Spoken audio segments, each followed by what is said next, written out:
আলোচিত কিশোরী ফেলানী খাতুন হত্যাকাণ্ডের ১৪ বছর পূর্ণ হচ্ছে আগামীকাল। ২০১১ সালে এ দিনে ভারতীয় সীমান্তরক্ষী বাহিনী বিএসএফের গুলিতে নিহত হন কুড়িগ্রামের সীমান্তবর্তী কলোনিটারি গ্রামের মেয়ে ফেলানী খাতুন। দেশ বিদেশে আলোচিত এই নির্মম হত্যাকাণ্ডের বিচারিক কাজ ভারতের উচ্চ আদালতে ঝুলে থাকায় এখনও ন্যায় বিচারের আশায় অপেক্ষার প্রহর গুনছেন ফেলানীর বাবা মা। কুড়িগ্রাম থেকে আব্দুল কুদ্দুস চঞ্চলে পাঠানোর প্রতিবেদন জানাচ্ছেন রিজওয়ান শরীফ। ভারতীয় সীমান্তবর্তী কুড়িগ্রামের নাগেশ্বরী উপজেলার কলোনিটারি গ্রামের নুরুল ইসলাম পরিবার নিয়ে ভারতের বঙ্গগাঁও এলাকায় বসবাস করতেন। মেয়ে ফেলানী খাতুনকে বিয়ে দেওয়ার জন্য বাংলাদেশে ফেরার সিদ্ধান্ত নেন তিনি।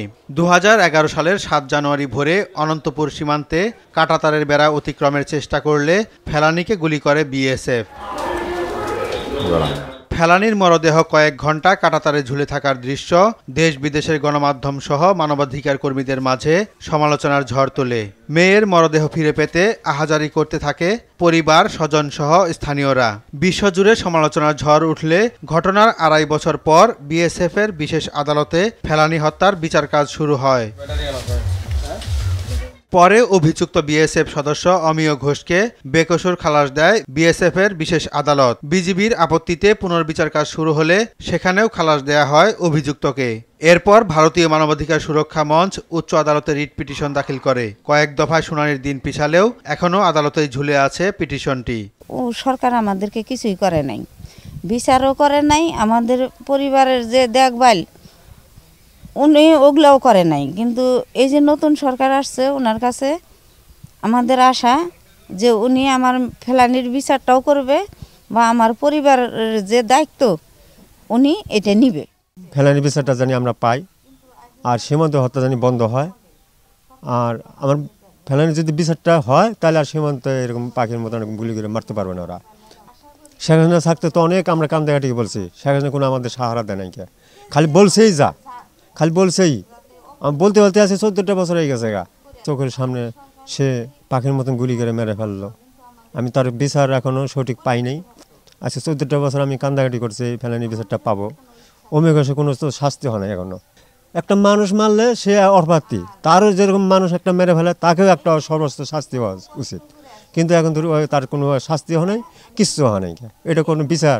নির্মম এই হত্যাকাণ্ডের বিচার দাবি করলেন হতাশ স্বজন সহ এলাকাবাসী। যাতে সূক্ষ্ম বিচারটা হয়, আর কাঁটাতারের মধ্যে কোনো বাবা মায়ের যত সন্তান এভাবে না গোলাগুলি করে মারা না যায়।